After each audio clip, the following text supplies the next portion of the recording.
Hey, what is going on, guys? This is Jake at That Fit Friend, and today I'm reviewing the Vivobarefoot Primus Asana.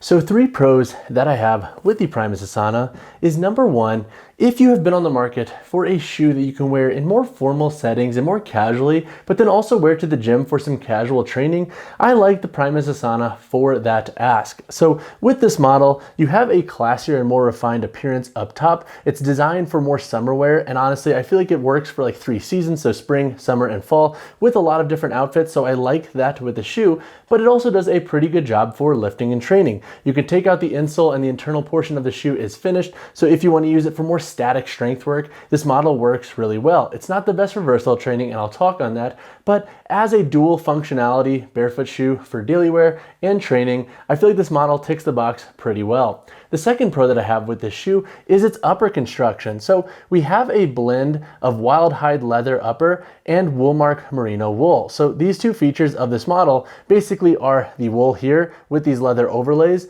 give this shoe a nice classier look, but also do a pretty good job with thermoregulation. So if you want to rock these shoes with socks or without socks on different temperature days, so on warm days, I didn't have an issue with my feet getting overly sweaty, and if I went barefoot, I wasn't really sliding around in this model at all. And then if you want to wear them on cooler days, I also enjoyed the level of warmth you get from the shoe. So despite it being designed technically for warmer months, I feel like this model can have a little bit of dual functionality for different seasons. Now, would they be the best model for like winter wear? Probably not, but as being a good shoe with its upper for its appearance and also thermoregulation, I felt like this model did a pretty good job. The third pro that I have with this shoe is the active sole. So with this model, I like it because it has a similar sole construction to the Primus Lite III. That is my favorite barefoot shoe for lifting. I rotate them pretty frequently with the Innovate Bare XF 210V3 and the Zero Shoes Zelen model. So I like that about this shoe. It keeps the shoe relatively flat because in like my Geo Court knits, it has an awkward boot where it kind of like comes up a little bit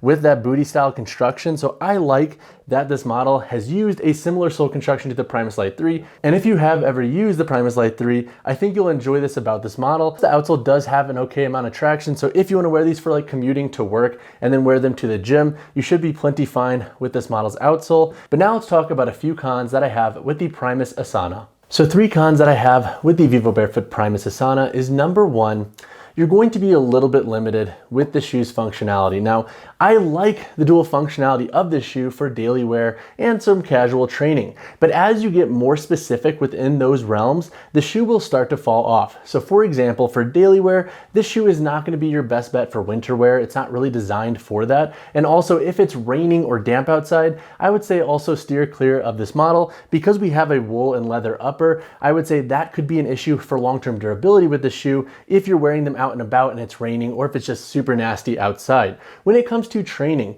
this model is going to lack for versatile training, multi-directional movements, and basically anything where you're going to be more dynamic in nature. While it will work for some casual stuff, if you're trying to do like lateral jumps, or if you're trying to jump forward, you might be sliding around in this model. The upper security is not that great in this shoe for that context. The second con that I have with the shoe is that if you have a narrower foot, or if you like having a snugger fit with your shoes, you might have a little bit of overlap of material here. So we have a wider lacing system on this model, not necessarily a bad thing. However, when you tighten up these laces a ton, you start to get more overlap at the bottom of this shoe. So I do worry that if you like to wear this shoe super tight, or if you have narrow feet or feet that have generally like more volume in the upper and you need to tighten the shoe a ton, you might have more overlap in this model compared to other shoes. My third con with this model is its price point. So this model comes in at $170 USD. That is pretty pricey for a barefoot shoe. So if you want to save a little bit more money and you're looking for like a barefoot shoe for serious training or daily wear, you can look into models from like Zero Shoes or Field Grounds, and those should tick those boxes and save you a little bit. You can also look into even more budget-friendly models. So if you're not necessarily sold on the appearance of this shoe and you don't really align with how this shoe is intended to be used, I would say explore other models, because 170 bucks is pretty high for this model. But now let's chat on the performance of the Primus Asana. To discuss the performance of the Vivobarefoot Primus Asana, I'm going to break this section into 3 parts. I'll talk about their use for more casual training. I'm not going to talk on serious training in this model because they're not designed for that. And then I'll talk about daily wear, and multi-seasonal use. So in the context of training in this shoe, I think if you're using them for more recreational workouts, so if you're doing more static strength work, this model should work. Honestly, when I train in these, I actually take the insole out. We have an internal construction here that is finished, and with this active sole, you have a 4mm thick stack height, so 4 deadlifts and 4 movements like kettlebell swings and whatnot where you want to get close to the ground, but you also want to wear shoes. This model works really well for that. Also, the upper does breathe pretty well too, so in the context of working out, so doing like an hour-long strength session, this model should breathe pretty well for your overall needs. But again, for versatile training and multi-directional work, I would say pass on this model. You're not going to get that much security with this wool upper, and honestly, with the price point of this shoe, I don't want you breaking them down too fast because you're using them in that context. For daily wear, I thought this model did a pretty good job. So you get a nice level of mobility with this shoe,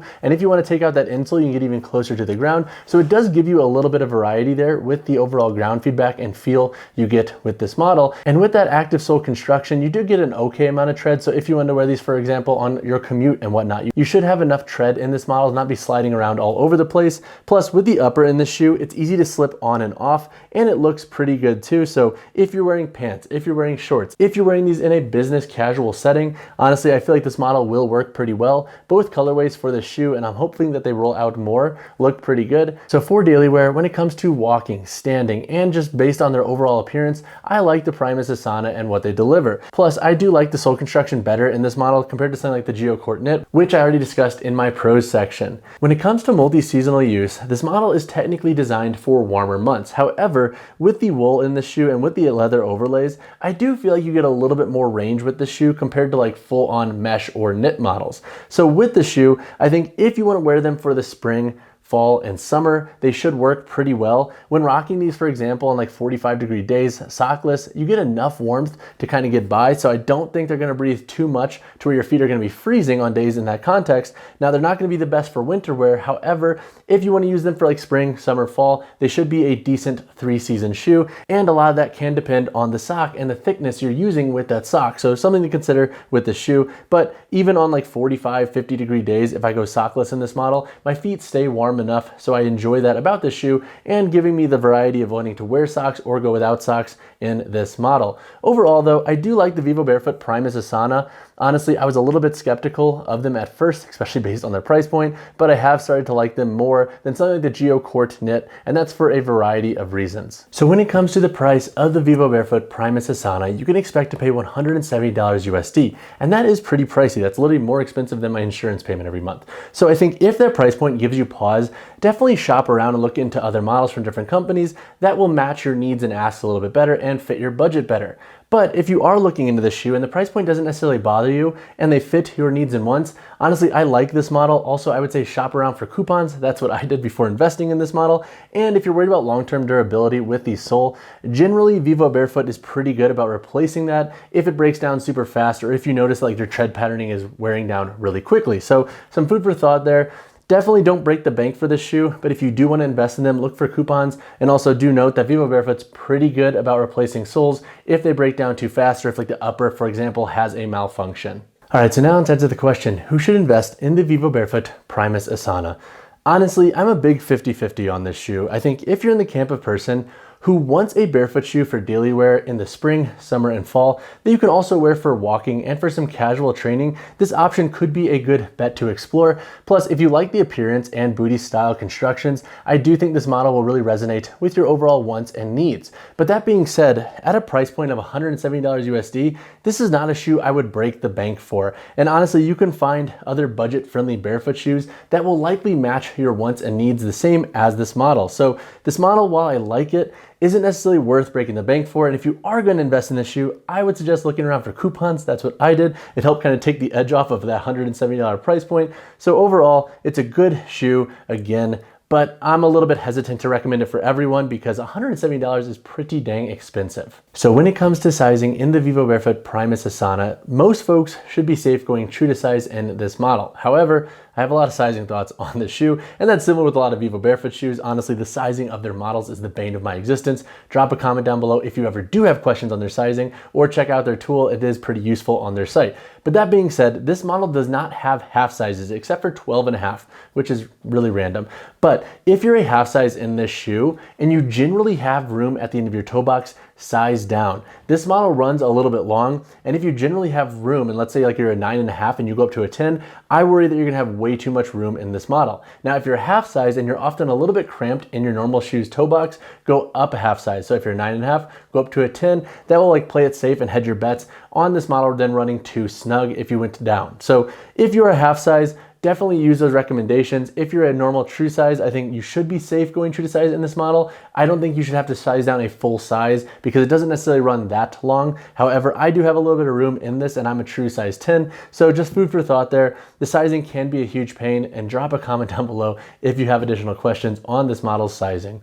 So when it comes to the weight, heel toe drop, and insole in my Primus Asana for my size 10 shoe here, we have a weight of 9.8 ounces. The heel to toe drop in this model is 0 millimeters, and this model does have a removable insole. So we have this Ortholite insole here. So it's like this cork finish upper with this recycled polyurethane foam on the bottom, and the internal portion of the shoe is finished, so you can take out the insole in this model and use them. All right, so now let's cover the construction of the Vivobarefoot Primus Asana. So looking at the upper construction in this shoe, we have a blend of Woolmark merino wool and wild hide leather. So the leather are these overlays here that extend on the lateral and medial toe box that wrap into the midfoot and then extend around the heel. Back here on the heel, we have some Vivobarefoot branding. And then looking at the upper construction, it does have a nice level of stretch to it. So that's why this model does have a nice level of mobility and flexibility and comfort when you're wearing these out and about. You also have a loop here on the front of the tongue and a tab back here to help pull and slip the shoe on. It is a booty style construction, so similar to like the Geo Court knit, it is a similar build throughout the boot in this shoe, and we have 4 core eyelets in this model and a slightly thicker and flatter lace, which I personally like because it does help add to the security of the shoe if you want to wear them a little bit looser. Looking at the sole construction in this model, we have an active sole throughout. So we have that like standard hexagon tread on the shoe, and it is pretty wide, so I don't think you're gonna have an issue with width in this model. And this sole construction is 4 millimeters thick. Looking at the insole, we have an Ortholite insole, and once again, it has like this cork upper finish, and then we also have this recycled polyurethane foam on the bottom. It does add a little bit of support, however, it is pretty thin in nature, so don't expect a ton of cushion and support from this insole if you want a little bit more cushion in this shoe. Overall though, that pretty much wraps up the gist of this shoe. It does have some recycled components in it, which I personally like as well, but if you do have additional questions on this model's construction, drop a comment down below. All right guys, that wraps up my review of the Vivobarefoot Primus Asana. Honestly, I'm hit or miss on this shoe. I think it's actually one of the best looking Vivobarefoot shoes on the market right now, but for its price point, I don't think it's gonna be the model for everyone. If you have additional questions on this shoe, drop a comment down below or reach out to me personally, whichever you prefer. And as always, drop a like on the video, subscribe to the channel. I'll see you in the next one.